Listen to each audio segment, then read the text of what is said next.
Morning बच्चों। Today's English literature term class 10th 29/6/21। Topic 2 stories about flying. इसके difficult word दिए गए हैं। देखिए सामने लिखा हुआ है seagull, a long winged web footed sea bird, एक लंबे पंख वाला वेब फुटेड सी बर्ड है। Brink the steep edge a frog, यानी चट्टान का एक बहुत बड़ा खड़ा सिरा। Expanse soar, flap move up and down. Muster gather होता है। Plunge sudden movement.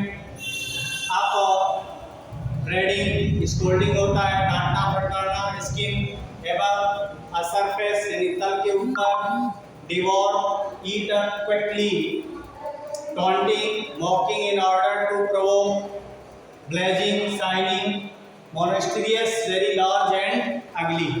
ये वर्ड मीनिंग है। और भी अगर वर्ड मीनिंग आपको नहीं समझ आ रही होंगी, प्रॉब्लम हो रही होगी, तो आप पूछ सकते हैं। यहाँ तक है मॉन्स्ट्रियस, वेरी लार्ज एंड अगली। Okay,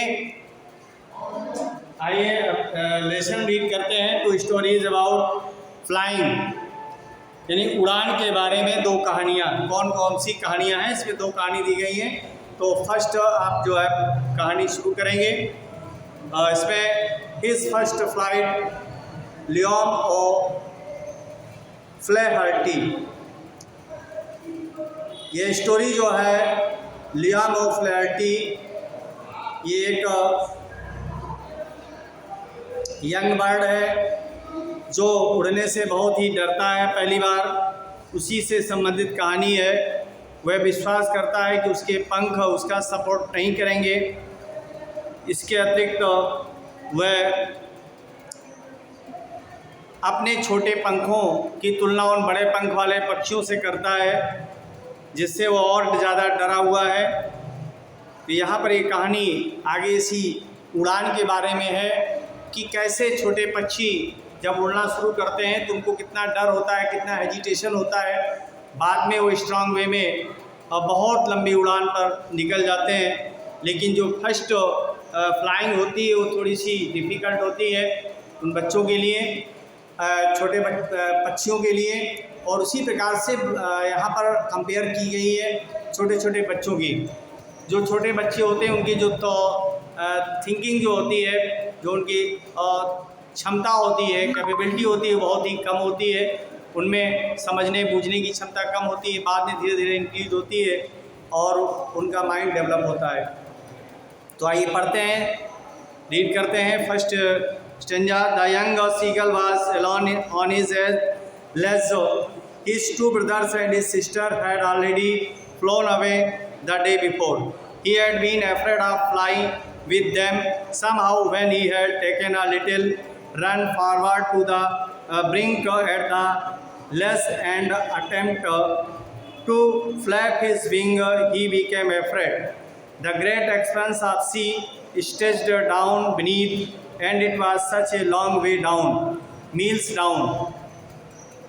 He felt certain that his wings would never support him. So he bent his head and ran away back to the little hole under the ledge where he slept at night. Even when each of his brothers and his little sister, whose wings were far shorter than his own, ran to the brink, flapped their wings and flew away. He failed to muster up courage to take that plunge, which appeared to him so desperate. His father and mother had come around calling to him shrilly, upbraiding him, threatening to let him stare on his ledge unless he flew away, but for the life of him he could not move. ये आपका passage है, आपका reading. You should know about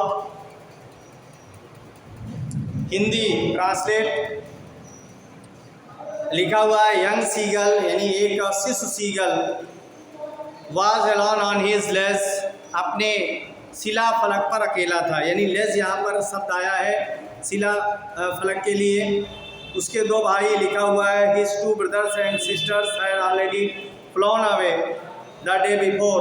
उसके दो भाई और उसकी बहन एक दिन पहले ही उड़ गए थे। वे उनके साथ उड़ने से डर रहा था। किसी प्रकार जब वह शिला फलक यानी लेज के छोर तक थोड़ा दौड़ा था और उड़ने के लिए अपने पंख फड़फड़ाने का प्रयास किया था।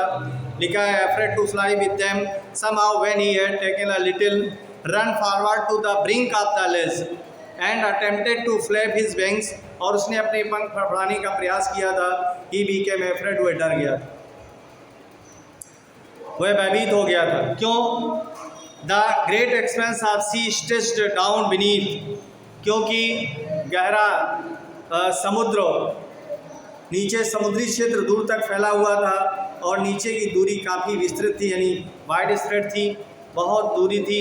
And it was such a long way down, meals down, he felt certain that his wings could never support him. वह आश्वस्त था कि उसके पंख कभी भी उसकी सहायता नहीं करेंगे। इसलिए उसने क्या किया, so he bent his head and run away back to the little hole under the ledge. इसलिए उसने अपना सिर झुकाया और शिला फलक के नीचे छोटे से सुराग की ओर दौड़ गया जहां वह रात में सोया था। आगे लिखा हुआ है, His little sister, whose wings were far shorter than his own, ran to the brink, flanked their wings.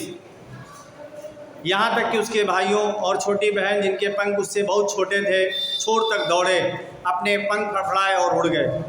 वे इस छलांग लगाने के लिए साहस बटोरने में असफल रहा, अर्थात वो साहस नहीं कर पाया कि वो आगे उड़ान भरे, जो उसे बहुत निराशाजनक लग रही थी। उसके पिता और माता उसके चारों ओर उसकी ऊंची और पैनी आवाज़ में बुलाने के लिए आए थे। वे उसको डांट डपट रहे थे, उसको धमकी दे रहे थे कि यदि वह नहीं उड़ेगा तो अपने शिला फलक पर भूखो मर जाएगा। लिखा हुआ है, थ्रेटिंग टू लेट हिम, उसे धमकी दे रहे थे, storm on his less unless he flu away, कि वो शिला फलक पर भूखों मर जाएगा जब तक कि उड़ान नहीं भरता है। But for the life of him he could not move, वह अपने जीवन के लिए भी उड़ नहीं सका, अर्थात वह डरा हुआ था, इसलिए वहीं बना रहा। दैट वॉज 24 आवर्स एगो, 24 घंटे पहले की बात थी। दैट वॉज 24 आवर्स एगो, यानी 24 घंटे पहले की बात थी। Since then nobody had come near him, तब से कोई भी उसके पास नहीं आया था। The day before all day long he had watched his parents flying about with his brothers and sisters, पूरे दिन उसने देखा था। The day before all day long he had watched, पूरे दिन उसने देखा था कि उसके माता पिता उसके भाइयों और बहन के साथ उड़ रहे थे, यानी perfecting them in the art of flight, teaching them how to skim the waves and how to dive for fish. He had in fact seen his older brother catch his first herring and devour it, standing on a rock while his parents circled around, raising a proud crackle. वास्तव में उनको उड़ने की कला में निपुण बना रहे थे। कौन? उसके माता पिता। उसको सिखा रहे थे कि लहरों को छूकर कैसे उड़ते हैं, मछली के लिए कैसे गोता लगाते हैं। वास्तव में उसने सबसे बड़े भाई को पहली बार हैरिंग मछली पकड़ते और निगलते हुए चट्टान पर खड़े हुए देखा था, जबकि उसके माता पिता गर्व से जो है कुकिंग कर रहे थे, अर्थात कह कह करते हुए चक्कर काट रहे थे, और पूरी तरह समस्त जो फैमिली थी वो परिवार चट्टान के बड़े पठार पर उसकी कायरता के लिए उसको ताने देता हुआ घूम रहा था, अर्थात वह लिखा हुआ है taunting him with his cowardice, उसकी कायरता के लिए उसे ताने मार रहा था। The sun was now sending the sky blazing on the edge that face the south, He felt the heat because he had not eaten since the previous nightfall. He stepped slowly out to the brink of the ledge and standing on one leg with the other leg hidden under his wing, he closed one eye, then the other, and pretended to be falling asleep. Still they took no notice of him. He saw his two brothers and his sisters lying on the plateau, dozing with their heads sunk into their necks. His father was prearing the feathers on his white back. Only his mother was looking at him. She was standing on a little high hump on the plateau, her white breast thrust forward now and again. She tore at a piece of fish. They lay at her feet and then scraped each side of her beak on the rock. The sight of the food maddened him. How he loved to tear food that way, scraping his beak now and again to wet it. आप देखिए इसके blazing शब्द आया है। Blazing means होता है shining यानी चमकते हुए। प्रीनिंग शब्द आया है। प्रीनिंग मीन्स होता है making an effort to maintain feathers यानी पंखों को चोंच से संवारना। डॉजिंग मीन्स होता है झपकी लेना यानी स्लीपिंग लाइटली। और हम्प मीन्स होता है माउंड यानी उठान, उभरा हुआ भाग, उसको हम बोलते हैं। मैडन्ड मीन्स होता है मेड मैड, पागल बना दिया। वेट मीन्स होता है शार्पन यानी पैना करना। ये लिखा हुआ है the sun was now ascending the sky, अब सूर्य आकाश में चढ़ रहा था। असेंडिंग लिखा है, असेंडिंग मीन्स चढ़ना। उसकी शिलाफलक जो दक्षिण दिशा की ओर खुली थी पर चमक रहा था, यानी वहाँ पर भी चमक पड़ रही थी सूर्य की। उसने गर्मी महसूस की क्योंकि उसने पिछली रात की शाम से कुछ नहीं खाया था, अर्थात वो भूखा था। धीरे धीरे से चट्टान के किनारे गया तथा एक टांग को पंख के नीचे छिपाकर दूसरी टांग पर खड़े होकर उसने एक आंख बंद की, फिर दूसरी तरह सोने का बहाना किया। फिर भी उन्होंने उसकी ओर ध्यान नहीं दिया।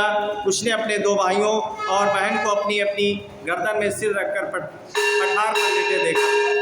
उसका पिता अपनी सफ़ेद पीठ पर अपने पंख की चोंच से सवार रहा था। केवल उसकी माता उसकी ओर देख रही थी। वह पठार पर एक ऊंचे ऊबड़ के स्थान पर खड़ी थी, अर्थात ऊंचे हम्प पर खड़ी थी। हम्प यानी ऊबड़, यहाँ पर उभरा हुआ उठान वाला क्षेत्र कहते हैं, ठीक है। उसकी सफ़ेद छाती आगे की ओर निकली हुई थी। कभी कभी अपने पंखों के पास पड़े मछली के टुकड़े को फाड़ लेती, फिर अपनी चोंच के दोनों ओर चट्टान पर रगड़कर साफ और तेज कर लेती।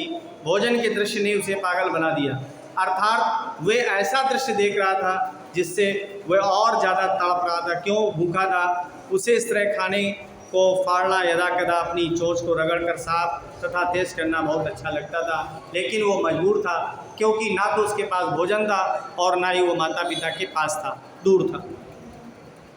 गॉ he cried begging her to bring him. ये आवाज़ होती है बच्चों, ये जो लिखा हुआ है ये गए गए गए, इसका मतलब हो ये जो है पक्षी जब बोलता है तो इस तरह की आवाज़ आती है। गए गए गए, he cried begging her to bring him some food. अपने का पास कुछ भोजन लाने को अपनी माँ से प्रार्थना करते हुए चिल्लाया। क्या बोला? गए गए गए, गौ कुल्हा ये शब्द है उपहास करते हुए। उसकी माँ ने चीख भरी। शी स्क्रीम्ड बैक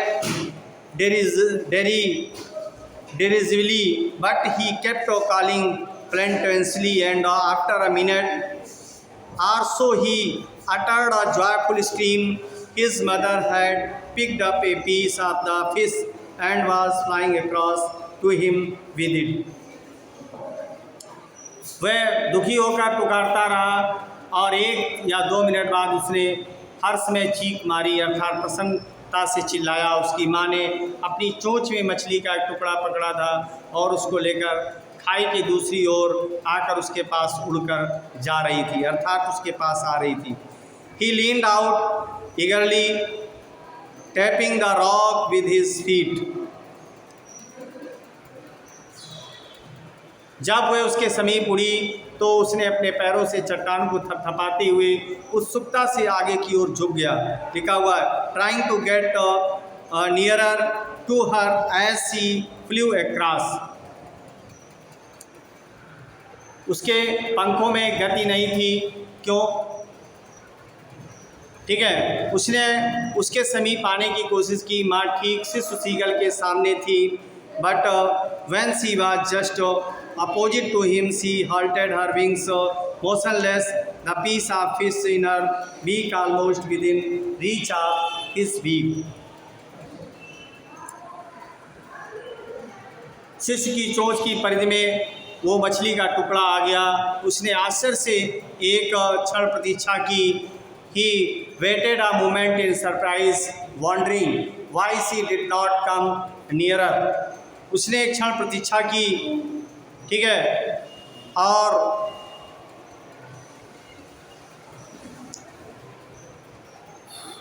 उसकी माँ उसके पास क्यों नहीं आ रही, ऐसा उसने सोचा। किसने? उस छोटे से सीगल ने, अर्थात छोटे से पक्षी ने। सीगल मैंने पहले ही बताया था, ये एक समुद्री पक्षी होता है, उसको सीगल बोलते हैं। यहाँ पर ये उसके बच्चे और उसकी माँ की कहानी बताई जा रही है। आगे लिखा है, he dived at the fish with a loud scream. He fell outwards and downwards into space. उसने जोर की चीख के साथ हवा के ऊपर की ओर तथा नीचे की ओर गिरा। उसकी माँ तेजी से ऊपर की ओर उड़ी, but it only lasted a minute. The next moment he felt his wings spread outwards. The wind rushed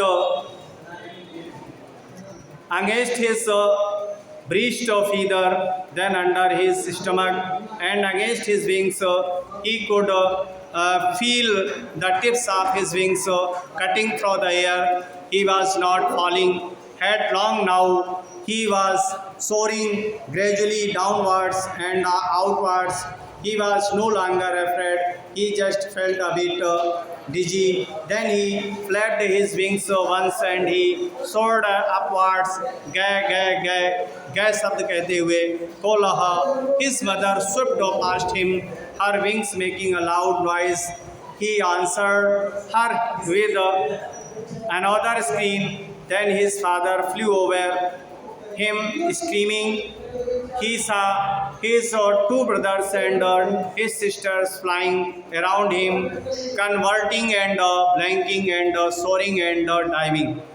यहाँ पर ये इसका अर्थ हिंदी में समझ लें। जैसे शिशु अपनी माँ के नीचे से गुजरा, उसने अपनी माँ के पंखों की सरसराहट सुनी, तब भयंकर भय ने उसे जकड़ लिया और उसका हृदय रुक गया। वह कुछ नहीं सुन सका। ये स्थिति केवल 1 मिनट तक रही। अगले क्षण उसे महसूस हुआ कि उसके पंख बाहर की ओर फैल रहे हैं। हवा उसकी छाती के पंखों से टकराई, तब उसके पेट के नीचे और पंखों के साथ टकराई। वो महसूस कर सका कि उसके पंखों के सिरे हवा में बह रहे हैं। अब वो सिर केवल आगे की ओर नहीं गिर रहा था, वह धीरे धीरे नीचे की ओर तथा ऊपर की ओर ऊंचाइयों पर उड़ रहा था। वह भयभीत नहीं था। उसको थोड़ा सा चक्कर अनुभव हुआ, तब उसने एक बार अपने पंख फड़फड़ाए और वो ऊपर की ऊंचाई पर उड़ा। उसने हर्ष में चीख निकाली और पंखों को पुनः फड़फड़ाया। वह और ऊंचाई पर उड़ा। उसने अपनी छाती ऊपर उठाई और हवा के साथ एक पंख उठाकर उड़ा। गए गाँव को लहा करते उसकी माँ उसके पार करते ऊपर उड़ रही गई। उसके पंखों से जोर जोर की आवाज़ निकल रही थी। उसने अपनी माँ को दूसरी चीख के द्वारा उत्तर दिया। तब उसके पिता चीखते उसके ऊपर उड़ा। उसने देखा कि दोनों भाई, उसकी बहन उसके चारों ओर मनोहारी उछाल लेते हुए, तिरछी उड़ान लेते हुए और ऊंचाइयों पर उड़ते हुए गोता खाते हुए प्रदर्शन कर रहे हैं, अर्थात उसको प्रोत्साहित कर रहे हैं। Then he completely forgot that he had not always been able to fly and commanded himself to dive and soar and curve shrilly.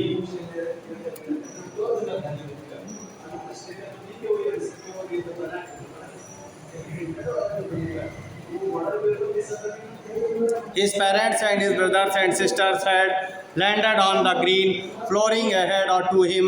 They were blocking to him, calling shrilly. He dropped his legs to stand on the green sea. His legs sank into it and screamed with fright and attempted to rise from flapping his wings. But he was tired and weak with hunger, and he could not rise. Exhausted by the strange exercise, his feet sank into the green sea, and then his belly touched it, and he sank no further. He was floated on it, and rounded him his family was screaming precisely him, and their brakes were offering him scraps of dog fish. तब वह पूरी तरह से भूल गया कि उसने पहले कभी नहीं उड़ा था। उसने गोता लगाने, ऊंचाइयों पर उड़ने, तिरछी उड़ान भरने और तेज़ी से आवाज़ करते हुए चीख मारने के लिए अपनी प्रशंसा की। अब वो समुद्र के निकट था, सीधे उस पर उड़ रहा था और महासागर की ओर मुंह करके सीधे उड़ रहा था। उसने अपने नीचे विस्तृत हरा भरा समुद्र देखा, समुद्र पर छोटी हिलोरों को लहराते हुए देखा। उसने अपनी चोंच दाएं बाएं घुमाई और आनंद से कह कह की आवाज़ की। उसके माता पिता, उसके भाई और बहन उसके सामने हरी सतह पर नीचे उतर आए। वे तेज़ी से जोर की आवाज़ करते हुए उसको बुलाने का संकेत दे रहे थे। उसने हरे समुद्र पर खड़े होने के लिए अपनी टांग लटका दी। उसकी टांग उससे डूब गई। वो डर से चिल्लाया, अपने पंख फड़फड़ाकर पुनः उड़ने का प्रयास किया, पर वो थका हुआ था और भूख के कारण कमज़ोर था और वो उठ नहीं सका। वो विचित्र अभ्यास से पूरी तरह थका हुआ था। उसके पैर तो समुद्र में डूब गए और तब उसके पेट ने समुद्र का स्पर्श किया। वह अधिक नीचे तक नहीं डूबा, वह उस पर उतर रहा था, यानी उतरा रहा था, तैर रहा था, और उसके चारों ओर उसका परिवार खुशी से चीख रहा था, उसकी प्रशंसा कर रहा था, और वह अपनी चोंच से लिए हुए मछली के टुकड़े उसको भेंट कर रहे थे। उसने अपनी पहली उड़ान भर ली थी, अर्थात वह उड़ करके जा चुका था। ये आपका कंप्लीट हो गया। इसका आंसर कल लिखाएंगे। ओके, थैंक यू वाला।